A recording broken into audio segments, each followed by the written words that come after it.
Hello everyone, it's Professor Malone and this is Photo Basics Part 1, Understanding the Camera, Film, and Exposure. So first of all, go get your cameras, put them in your hands, play around with them as I explain different features.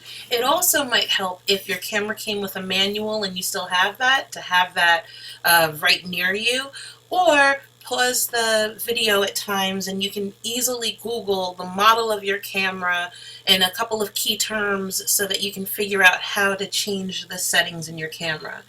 I would suggest putting your camera on manual and if you can turning off the flash so that you can experiment with taking some pictures along with the video.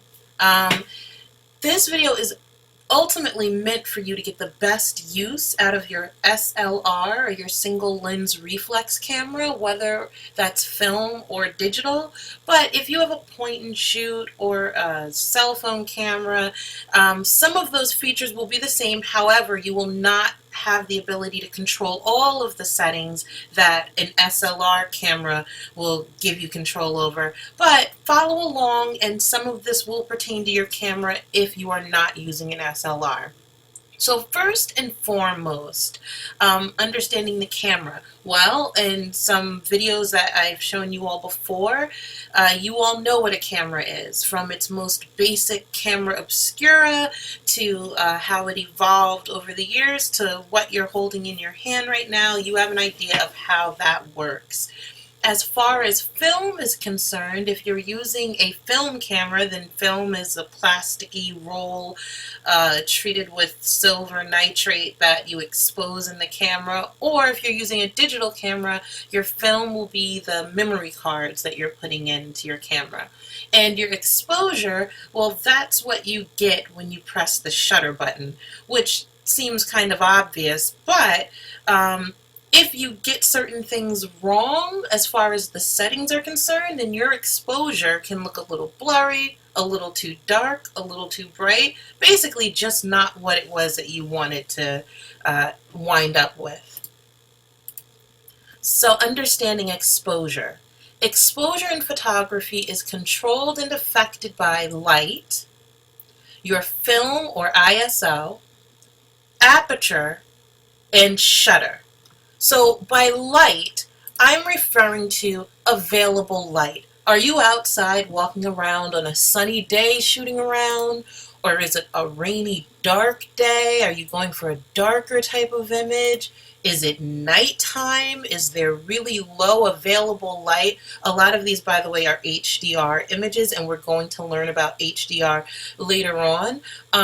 So a lot of these images that you're seeing right here with nighttime, they're not really straight exposures, but really cool things are happening with a lot of these images that you all will definitely learn as long as you just, master the different settings.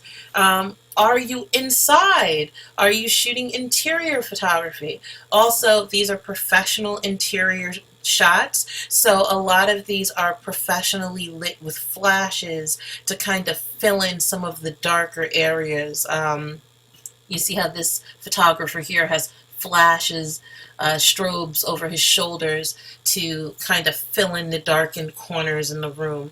But regardless, what are you shooting? Where are you? As a matter of fact, this shot here kind of looks more like what you would get if you took a straight shot of the interior without a flash lighting up all the dark areas. But anyway, where are you? What is your available light? Okay, sorry for that little slide that just popped up. Film/ISO. So, when you're shooting with film, you're going to have a roll of film.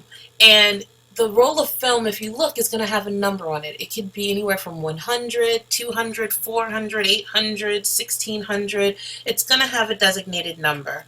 You would load that film into your camera, and then usually film cameras will have an option so that you can choose the ISO setting of your film. Alright, so you set the ISO so it matches the film, and you shoot away. If you're using a digital camera, there should be a menu, and this is where you may need to refer to your manual. You can bring up a menu where you choose your ISO speed. Well, what number do you choose? Ultimately, you choose a number corresponding to the available light.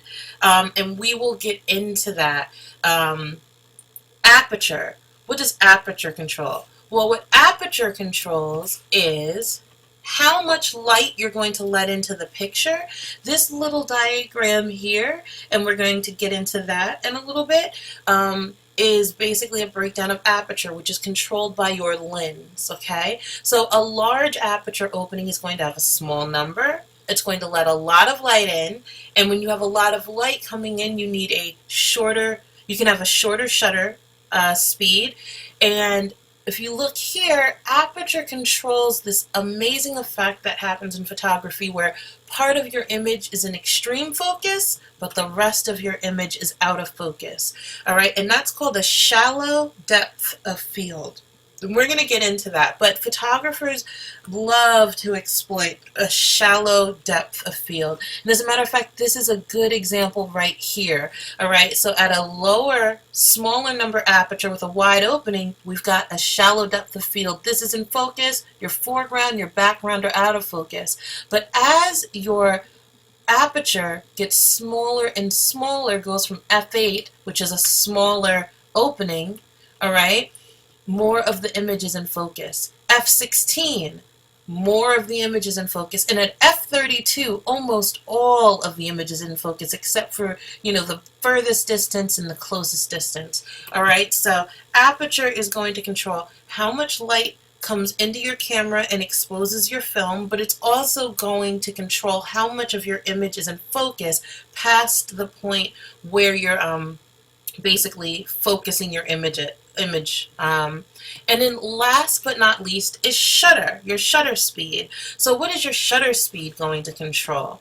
Your shutter speed is going to control whether or not your image is completely sharp or whether there's blur happening in your image, okay? So here is an example of high-speed photography. Here's some high-speed photography. If someone is dunking a basketball or you have water going over this person's head and you shoot it so quickly, here you have a bullet going through an apple. The camera's shutter is opening so quickly that it's freezing the action. We have a dog here, I guess, shaking water off of itself, or maybe just, I don't know, shaking his head. Here we've got a bubble popping, right? We don't even see details like this in real life because we don't pick up on it, but it is happening. This is the way it happens. And so if your shutter is going fast enough, you can capture it. However, if your shutter is going slow enough, you can capture a speeding train going by and blur that on purpose, or trailing lights here, which is really interesting.